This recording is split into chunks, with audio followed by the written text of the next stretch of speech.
नासाच्या अंतराळवीर Sunita Williams आणि त्यांचे सहकार्य म्हणजेच बुच विल्मोर अखेर 9 महिन्यांच्या अथक प्रयत्नाच्या नंतर पृथ्वीवर परतलेले आहेत आणि नासाने 5 जून 2024 मध्ये अवकाशामध्ये ते गेलेले होते।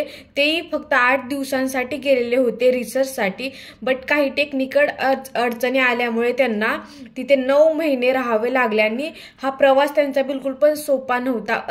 अंतराळामध्ये राहणं ही इझी गोष्ट नाहीच आहे आणि तिथे त्यांना त्यांचं जेवण किंवा त्यांचं बाकीच्या ज्या ऍक्टिव्हिटीज आहेत ते करणं इतकं मुश्किल असतं, कारण अंतरिक्षमध्ये आपल्याला ग्रॅव्हिटी नसते, झिरो ग्रॅव्हिटी असते आणि त्यामुळे आपल्याला शरीराची हालचाल जास्त करता येत नाही। आपला हवेमध्ये बॉडी तरंगत असते आणि त्या सगळ्यांमध्ये ऍक्टिव्हिटी करणं, त्या छोट्याशा रूममध्ये राहणं खूप मुश्किल गोष्ट असते आणि तुमच्या बॉडीमध्ये जे बदल होतात ते पण खूप मुश्किल असतात। आणि ज्या सुनीता विल्यम्स होत्या त्या 59 वर्षाच्या आहेत आणि त्यामुळे त्यांच्यासाठी तरी किती मुश्किल काम होतं। तरीही 8 दिवसाचा प्रवास होता, पण 8 दिवस आणि 9 महिने राहिले ते तिथे। किती मुश्किल गोष्ट होती 9 महिने राहणे।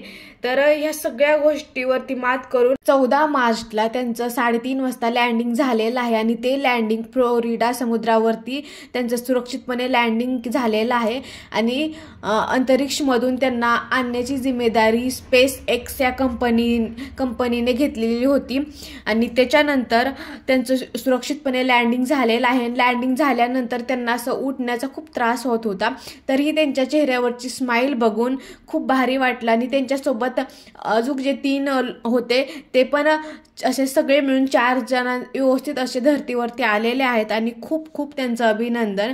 वयाच्या 59व्या वर्षी हे सगळ्या गोष्टी करणं खूप कौतुकास्पद आहे आणि तिथं अंतरिक्षमध्ये राहणं सोपं गोष्ट नसते। त्यांचं आणि त्यांच्या सहकार्याचं म्हणजेच बुच विल्मोरचं मनापासून स्वागत आणि त्यांना नासाकडून नाही झालं पण जी स्पेस एक्स कंपनी आहे त्यांचं पण खूप अभिनंदन की त्यांनी त्यांना आणण्याचं काम केलेलं आहे आणि त्यांच्यासाठी आपल्या इंडियामध्ये भलेही ते अमेरिकेमध्ये असतील पण त्यांच्यासाठी त्यांचं जे आपले मूळ त्यांचं गाव बोलू शकतो किंवा त्यांचं एक ब्लड लाईन आहे गुजरातमध्ये, तर त्यांनी त्यांच्यासाठी हवन वगैरे केलं होतं आणि इंडियामधले सगळेच लोक त्यांच्या येण्याने इतके खुश आहेत ना, कुठेही 1% पण त्यांच्याविषयी काही चुकीचं नाही।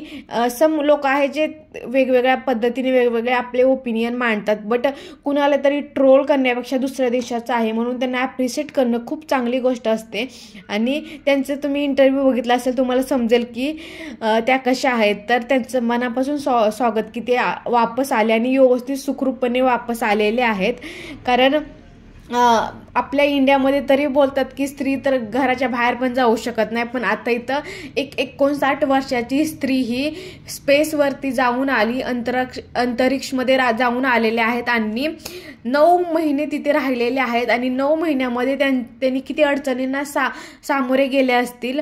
त्या छोट्याशा पेसमध्ये पॅकेटवालं फूड खाणं, हे सगळ्या गोष्टी करणं, कारण तिथं अंतरिक्षमध्ये आपण गॅसवरती गरम गरम बनवू शकत नाही, त्यामुळे किती मुश्किल गोष्ट। आपण 2 दिवस बाहेरचं खाऊ शकत नाही, पण त्यांनी जे कार्य केलं ना त्या कार्याला सलाम आहे। आणि त्यांच्या सोबत जे त्यांचे सहकार्य होते ना, त्यांचं नाव बुच विल्मोर होते, त्यांच्या पण कार्याला सहकार्य, दोघांनी पण खूप चांगल्या प्रकारे त्यांच्या देशाचं नाव रोशन केलेलं आहे।